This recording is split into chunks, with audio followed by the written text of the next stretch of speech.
Okay, we back here at Oxford High School. We got Coach D-Lo. Yes, sir. How you doing, brother? Good. Very good. You all right? Fine, fine. Good. Everybody that don't know, we know Coach D-Lo is the coach for the cross country kids here. We most definitely are proud of having you here at Oxford. I appreciate it. And I need you to just tell the people out here. Last time we met, we talked about some of the kids. I want to talk about more of the kids, and I need you to address these kids. And I see you got some school records already set. That's right.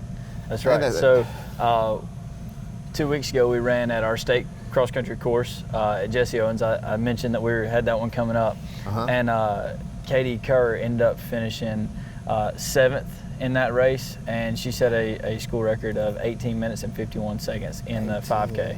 In 5K? Yes, sir. That's 3.1 miles. Ooh. Coach, I'm just letting you know I can't run a mile. I might can walk a half of a mile, but you running it in 18.5. That's a school record. Yes, sir. Yes, sir. So that school record stood for about 9 years. It was broken last year, and then she just every time she hits a personal record, she's also setting another school record. So we're very, very proud of her. She actually broke the school record from Corey Green, who graduated with me. So he ain't like that, did he? Oh, she was pretty good now. She was pretty good. So, yeah, and then on the guy side, we had Noah George. He also finished 7th in that race, and he ran 15 minutes and 43 seconds for a 5K. A school record? Absolutely. So you guys out here breaking school records? Left and right. That's what records are made for breaking. You got to break them. Absolutely. I like that. His actually stood for 30 years. He stood for 30 years. Morgan Silver said it in 91, and just last year, Noah George broke it at the state meet. He ran 15:44 at the state meet last year, and we're not even halfway through the season. He's already running that time. He's already run that same speed. So. That's awesome right there. Those are seniors, both of them. Correct. Seniors you're talking about. I hate to lose them right there. Absolutely. Coach. But I know you got some more sophomores and freshmen that's been looking up to them kids right there. Absolutely. And the work ethics. Can you talk on that where you got some kids that you think that's going to try to fill those shoes? So right now the crazy part is I've got my 3, 4, and 5 guy, actually really my 3rd through 7th guy, have not finished in the same order since we started. Mm-hmm. Those guys they run as a pack, they train as a pack, and they're all pushing each other really to their limits, and they're really, really working very well together. And I've got an 8th grader in that group, Case Payne. He just ran an 18:44 this past weekend in Huntsville. And then I had a freshman, Phil Copeland. He ran an 18:47 last week. Yes. And he's 6th on the team. So I got some young guys that are rolling in, and they're working hard. They're working really hard. The guys' team right now is ranked 6th in the state for 6A, so they're looking really good. Noah's currently ranked 1st overall as an individual. I got Evan Summers, who is helping Noah just progressively get faster. They're working through workouts together, so they're really jiving really well. So really the whole team is kind of pushing each other and working with each other to get better. Before we throw in the foot, I want to see if we can get something together. I'll either come in and Snapchat with the kids, interview with some of these kids. Absolutely. I need to put the camera on. Absolutely. Because what I see here is something that some kids are doing that's very, very important. And what I like about it is you're kind of young here, and they actually performing, man. These are some good times I'm looking at. Yes, sir. And when you say current season best over here. That's right. And you still got some more time to break that. We still got about 6 weeks until state. 6 weeks so until state. We're just now starting to really sharpen up and get ready to really race. So that's great right there. You guys got some. I see Maniscalco on here too. You got a facility to do a lot in Oxford. And I'd have been out there. Right. You guys actually got a wonderful place to run on. But to me, I need you to tell me, is it harder to get them to the spot that you want them in workouts and trying to have a better work ethic? Biggest thing is buy-in. You're asking kids to run anywhere between 30 and and 55-mile weeks. You know, that's really, really hard to get a 14-year-old or a 16-year-old to buy into. But, you know, whenever you have leaders like these seniors that I have this year, you know, I've got, like I said, Evan, I've got Reed Norton, I've got Noah, Katie. Whenever I've got seniors who have bought in completely, and they're getting looked at for scholarships at the next level, you know, that buy-in just kind of comes naturally. You know, I can say all I want and I can yell and scream all I want, but whenever those kids are bought in, the younger kids just follow. And so it took a little bit this summer to really get them to buy in and be willing to go through that pain, because let's be honest, it's painful. It's painful. But once they bought in, it was amazing what these kids started doing. They started clicking off workouts that they never even dreamed they could do. You know, that's what I keep telling them. I'm like, guys, you're just now starting to break the surface of what I've been telling you you've been able to do all along. So they're working really hard.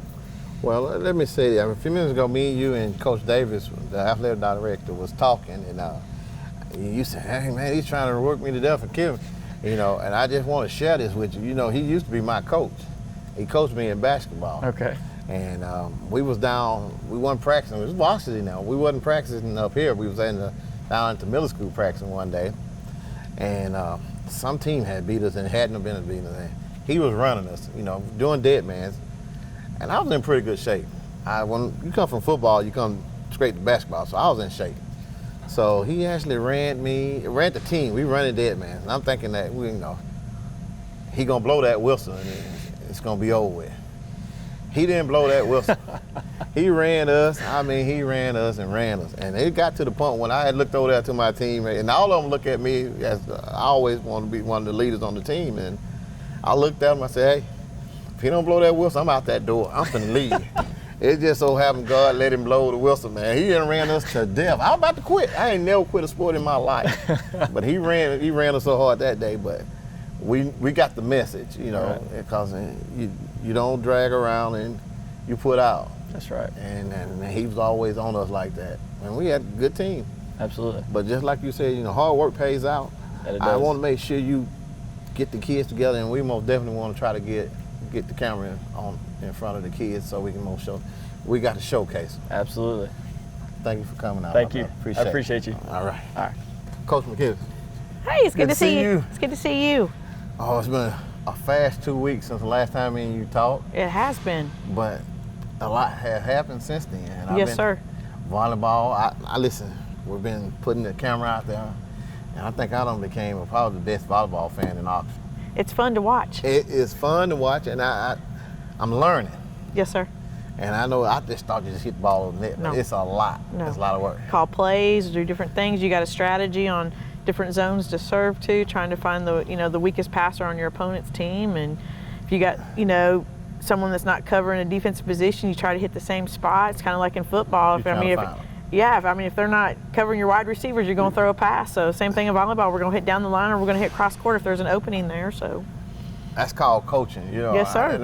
I was up here and I was watching it, and we had the cameras in some of the games. If they didn't come to the game, they can catch the game because we got them on the app for you. Yes, sir. And everybody can get a good look at what me and you're talking about. Yes, sir. And at this time, I'd like you to talk about some of the kids that you actually want to showcase right now. Right now, we've had this past week we finished second in the Hewitt Trustful tournament, and we're 2-0 in area by beating Fort Payne and beating Gadsden City last night at home. And then next week we travel to Gadsden City on Tuesday and then Fort Payne on Thursday, and that'll wrap up the regular season area. So right now we're in a good spot to host the area tournament on October 15th. As a whole, though, it's kind of hard to pick out one or two individuals. I mean, my team has been playing really well the last week and a half, and I mean, if someone makes a mistake, somebody else picks them up. The chemistry's good, the communication's good, movement's good. We played a lot of good teams on Saturday at Hewitt, and this next week we've got our last two area games, and then we go into the county tournament October 1st next Saturday at Wellborn. So our first round opponent is Faith at 8, and then we will be playing Alexandria at 11. So we're ready for a rematch with them because the last two times we played them, it's been tight. So we got a lot of good volleyball coming up in the next 2 weeks before we start postseason play. Well, I was watching the game. That was Gaston you played the other night, wasn't it? It was Gadsden at 4, and then we played Jacksonville at 5. It went 5 sets last night, so that was a good match. That was a good match. Good match, and I'm glad we got all that on camera. Yes, sir. So, from what you're saying now is basically we need to tune in because if you guys going to be playing Alexandria, you're saying that you want a rematch. Yes, sir. You want something. It's going out. It's going to be out there. It's going to be here. The county tournament will be at Wellborn. They're hosting all county tournaments this year. So, junior high counties this coming. Well, it's actually tomorrow and Saturday at Wellborn, and then varsity counties October 1st, and then the finals will be at JSU on the 3rd of October. 3rd. Okay. Well, I got to try to make sure I get some cameras around. Yes, sir. Because I don't want nobody to miss this. I mean, I'm serious. I think I'd rather watch your team here play than going to watch the college girls play. Because I'm telling you right now, they get at it. They do get at it.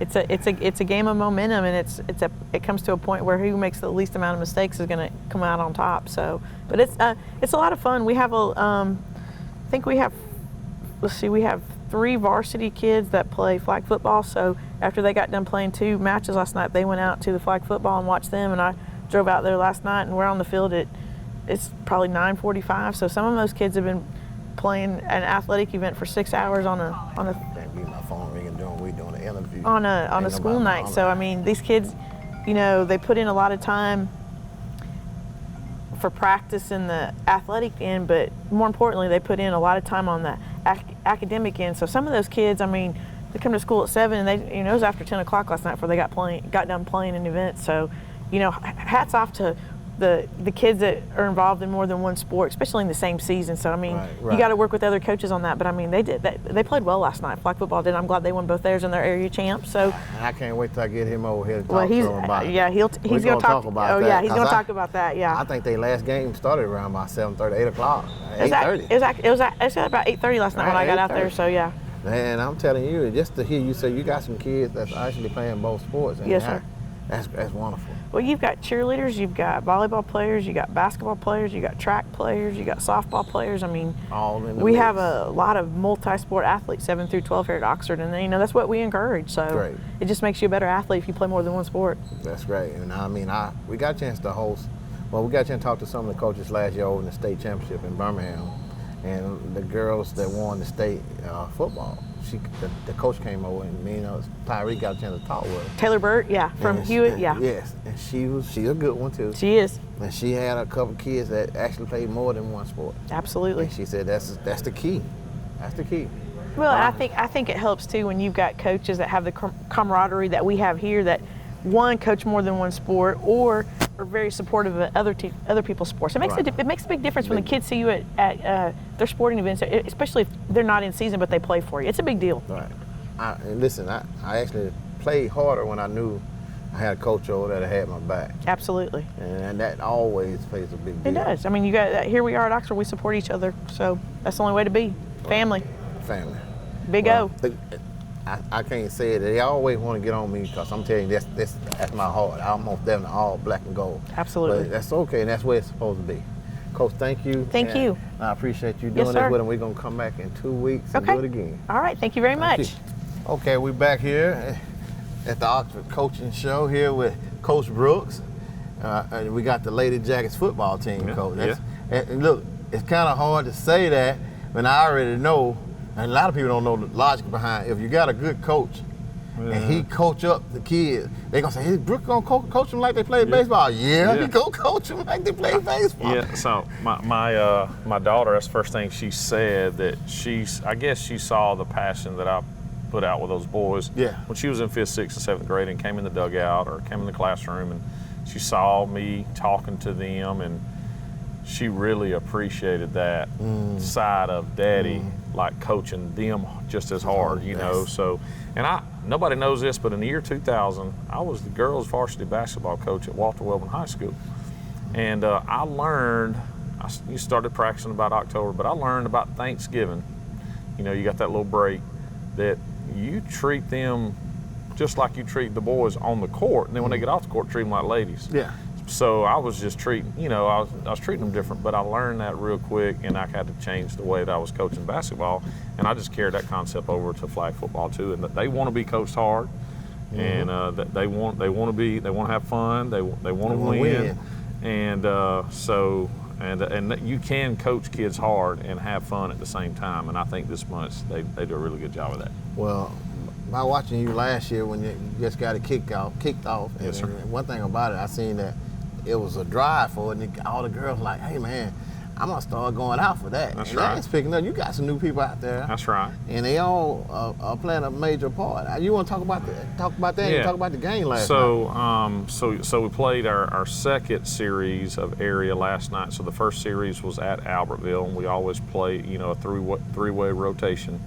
So, and then last night we hosted. That was our host last night, and so we're 4-0 in area play, which by the math, we still got one more area date at Anniston, and we'll play Albertville and Anniston there. Mm-hmm. But by the math, they can't catch us, so we are area champs. It is kind of early, but anytime you get a chance to win a championship, it's fun. And I know it was a little late night. We had a home middle school football game here, so Chocolaca Park was able to host us last night, and I'm telling you, you got a middle school cheerleader. You got a varsity cheerleader. You got middle school volleyball. You got varsity volleyball. You got basketball doing their off-season workouts, and you got we got a couple band members. So being able to be really, really flexible has enabled those players to come to some of our practicing games and miss some practices and games. On that end of it, I'm kind of willing to take the hit as far as missing personnel. Like for example, on Monday night, we were without probably 11 players. 4 of those players pretty much played start either on offense or defense when we got everybody. So having to have those different packages with the personnel that you got is a little tough, but I tell you what, it's going to make us better. It's going to make us better and have more depth at the end of the year.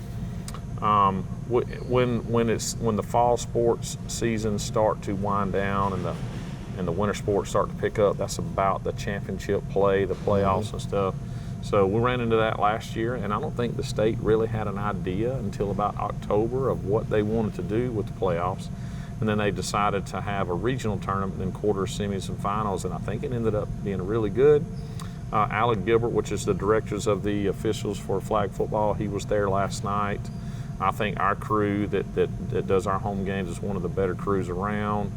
And it's just a new, and I'll tell you what, we're using NFL terms with these girls. And when I say that, I say, we're running Tampa 2 defense today against this, or we're running prevent, or we're running a spread package or whatever, and you tell the girls, and then you play video clips in the classroom of NFL players talking about X, Y, Z, H, and F positions, and they want to be called Mike linebacker. They don't. And originally I said we can go Mike, Sam linebacker, Will linebacker, or we can go Michelle, Samantha, and they go, no, Coach, we want to be called Mike, Sam, and Will.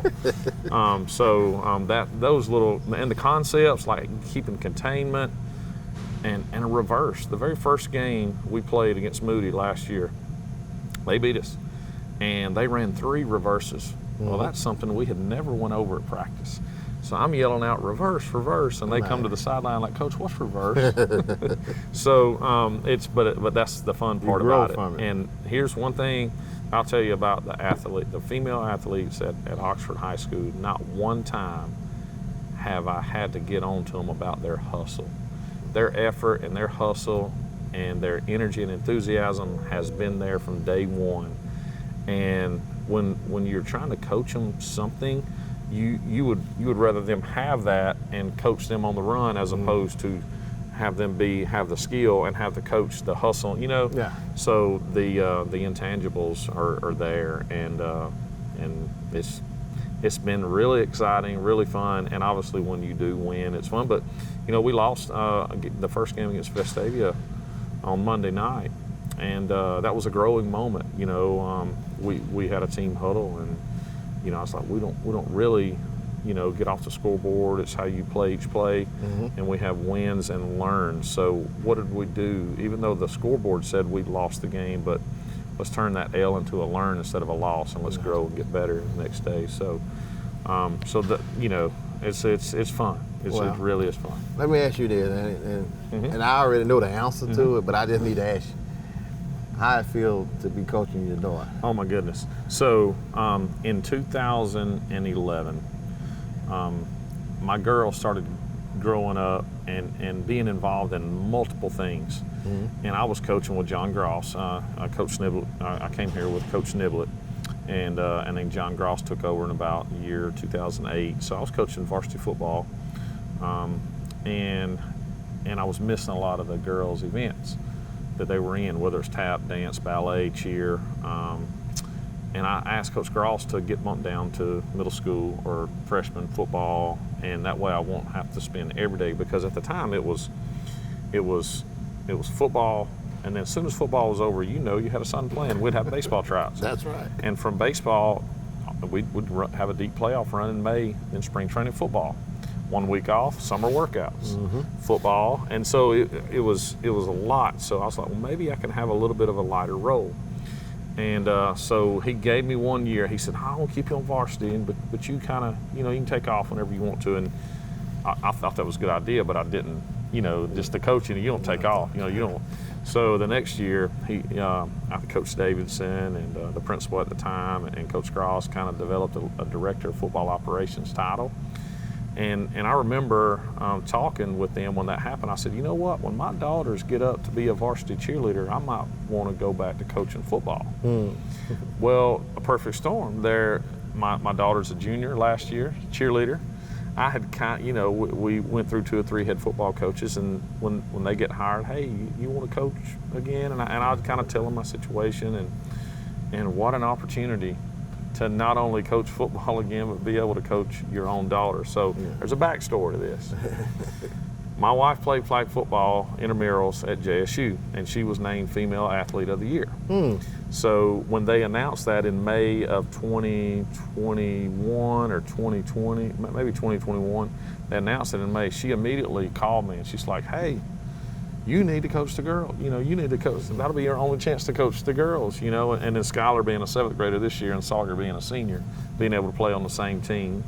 And with her, on our first date, she told me how many yards Sean Alexander rushed for that year. So I knew I had a football line there. So that was that story, and the girls were excited, like, yeah. They were kind of like, well, what position would I play, So, and then we came out, and I think Coach Davidson had a meeting, the interest meeting, and there was 67 girls show up that first night. And then we ended up with 31 players last year. We got about the same amount this year. Last year, it was kind of a learning process, and we were like 500 going into the playoffs. We were ranked 6 going into the regional tournament out of 8 teams. And it just started clicking. It started coming together a little bit, and we made a pretty good run in the semifinals. And then I think that momentum carried over to this year. Awesome coaches, Coach Bennett, Coach McKibben, Coach Wilson, the cheer coach, the band, just everybody's in a, group text of what's going on and my itineraries, and, get your workout in with your basketball coach or go to cheer practice and then show up at this time for the game. And last night we had 3 waves of girls show up, and we were able to get everybody in the game. So that's good, and so I'll go through our positions if that's okay. No, that's what I need to know. So Aaliyah, Kelly, and Sawyer, depending on our packages, because we got some really talented girls and their skills are different, just like regular. You got your jumbo package and you got your spread package. Yeah. So Aaliyah, Kelly, and Sawyer, sometimes they run center. We got 3 quarterbacks, sometimes 4. We got Gabrielle Lindsay, Reagan White, and Charlie Trotter. She's an 8th grader, 3rd string quarterback. She throws 2 touchdown passes on opening night. We got a lead, we put her in there, we told her what to do, we told her the route to throw, and she threw. So running back, so Gabri's pretty much our arm, our in the pocket passer, strong arm. Reagan's pretty much our running quarterback that can throw it a little bit. And Charlie, as she grows, it looks like she's going to be able to do a little bit of both, running and throwing, which defending that is a little bit tougher. So, and fitting the personnel. So if Reagan is our quarterback, we need some blocking players, and we need to run the triple option. And when Gabby's in there, we need our fast girls on the outsides because they run good routes. And she was good last year, and she's 10 times better this year as far as not having to tell her who to throw it to. She can read that outside linebacker, and if they push deep, she'll throw the flat route. And imagine girls talk. She's reading. And like, Coach, I hit the flat route, and she knows what the flats mean. You know, she knows what a hash mark means, and thirds, defense, and stuff. So running back will be Shania Calloway. She's a basketball player. You know, Sawyer Brooks, Reagan White, some other running backs. I guess that's all three of our running backs in our packages. And then our tight end is Chelsea Whitfield, Natasha Knox. Chelsea's a volleyball player. I don't think there's hardly any girls that just do one thing. Yeah. Most of the girls do a lot. Our Z receiver, Zay Whitfield, and we got 3 sets of sisters. I know that. You keep saying Whitfield. I'm listening to them Whitfield. So Zay is, when she spread, like teams have figured out, if you spread her out, you got to put 2 on her, and that helps our run game in the middle. Yeah. And then as soon as they cheat in, you know, we throw it to her. So that, and then we got Ashlyn Burns that plays. I think she plays 7 sports. I don't know. Another cool backstory there. I mentioned about playing coaching basketball in 2000. Her mom was my point guard in 2000, and then being able to coach her mom as a basketball player at Welborn, and then her as a flag football girl in Oxford is a neat little story. And our very first game that year was against Oxford. Darryl Klein was the girls' basketball coach. So that's history, that coach. So on the other side, on the X receiver, we've got Victoria Robinson, we've got Peyton Brooks, we've got Ashlyn Burns. She runs multiple different positions. If there was a flag football, fantasy football, you want Ashlyn Burns on there because she can throw it, run it, catch it. And then we got our tight package to where we run the triple option, and they all do a good job of knowing their responsibilities. And then on the defensive side of the ball, we got several different rushing packages based upon what they're trying to do to us. Callaway and Burns kind of typically are the rushers. Nike Darling, Cadence Kennedy, and then Mike linebacker, new player Mia Munoz. She's a soccer player, and she's a Mike linebacker. And what was so funny is the first couple of practices, you know how soccer, if the ball's kicked over there, in soccer you kind of stay here. And she just thought that if they throw it out there, I've still got to stay here in case that runner run. But we had to learn what pursue the football meant. So just good coaching moments there. Then our outside linebackers are Reagan and Sawyer, and our cornerbacks are Bella Reeves, Gooden on the right side, and then on the left side we got Zayana Whitfield, and free safety Peyton Brooks, Michaela Howell, and then another rusher is Michaela Howell. And they're in their own package. I'll just, have the sister package or whatever. And then we got Cadence Kennedy as our punter. Mm-hmm. We got return right, return left. We got different sets of returns in there. We got different sets of punt and punt coverage, and just like a full football game. The only thing we don't do is we don't kick off. You start on the 24-yard line, and it's every 20 yards you get a first down, and until it's a touchdown or it's a turnover on downs, or you actually punt it. So when's the next game? So we'll play next Thursday, I believe. We had a doubleheader Monday, a doubleheader last Monday, doubleheader last Tuesday. We have a doubleheader this Monday, doubleheader this Tuesday. Mm-hmm. We'll have a little bit of a break in our schedule because we kind of completed area play, and trying to schedule the games with all those other schedules out there and with our field availability because of our football team is tough. There's really only 5 dates that I could get everybody there. So I think we'll play next Thursday. I don't know, we'll host Spain Park, we'll host Smith Station down the road, and then we don't have any games during fall break, and then we'll travel on the road to Hoover and travel to Oak Mountain, and then we'll finish with the last area series, I think on October the 17th.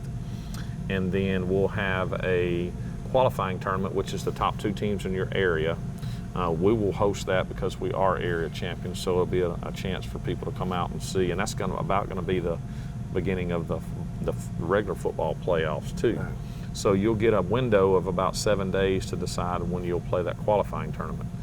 The winner of the qualifying tournament will go to the regional, and there'll be 8 teams at that regional. in 8 different regions. And fortunately, the way the brackets are set up, if we are the winner of our qualifying tournament, we'll host the regional tournament. The top 2 teams in each of the 8 regions go to the quarterfinals. So 1 will host and 2 will travel. And then you'll have the semis and then the finals, north and south. And it's just like there's coaches calling, wanting to trade film. Yeah. Already. We played Vestavia the other night, and I don't know if he meant to tell them, but they've got film on us already this year. So they better get film. And it's so cool that and the next day we've got film study. So we played Monday night. We had pregame meal just like a regular football team has. For 30 to 45 minutes, we're watching film from the night before on how we can grow and learn and get better. And regardless if you're coaching boys or coaching girls, and I didn't coach this way when I first started coaching, but as you get older, a little bit of wisdom, and you focus on making them better husbands, fathers, and bosses 10 years down the road. Focus on making them better wives and mothers and teachers 10, 15 years down the road, and you're going to get a better athlete as a byproduct of focusing on that. Right. But if you just focus on the court or the field or the wins, and then they'll pick up on that, like, oh, he just cares about how I'm doing on the field. He doesn't really care about classroom, weight room with my friends. So if you take that angle, regardless if you're coaching boys or girls, or even working with adults, it's making a better version of yourself. And so they're starting to. I don't get as much meeting time with the girls as I'd like to, just because of their involvement. But being able to have that flexible schedule with them has allowed us to kind of have a lot of girls out and playing, and I think we'll continue to do so. And I'm assuming next year we will probably need to have an official JV team, just because of the amount of young girls and the amount of girls coming out. A lot of the teams that we play are saying, hey, coach, let's play our older girls the first game, and we'll try to win, and we'll try to get everybody in the second game when we played a doubleheader. And we've had 2 of those this year. But I think, Vestavia brought 60 girls. And Alan Gilbert, the director of officials, last night was already talking about some summer dates that he can help his officials get better, with flag football. And you got your NFL flag football rules, and you got your NIRSA flag football rules, and they're a little bit different. Even though it's sponsored by NFL, the rules are NIRSA. And last year, they really didn't know. And you got a flag football rule book, but it really wasn't, okay, this is what we're going by. This year, it's a little bit better organized, and so everybody's kind of playing by the same rules. And just like anything, there's going to be something come up where is that blocking? Is that shielding, or is that actually blocking? So we're getting better at that too. He told us last night that he didn't really see anything that we need to stop doing. And we talked about a couple drills that we can do to kind of help our girls block better and not break the rule on how we block. So it's interesting. Well, Coach, listen. Yes, sir. Thank you. I know you're the man for the job. And I want to say I wish I had a girl coming back through here that I'll have on your team, but I don't retire from that too, Coach. But thank you. And in 2 weeks, buddy, we're going to do this again. Yes, sir. Thank you very much. Yes, sir.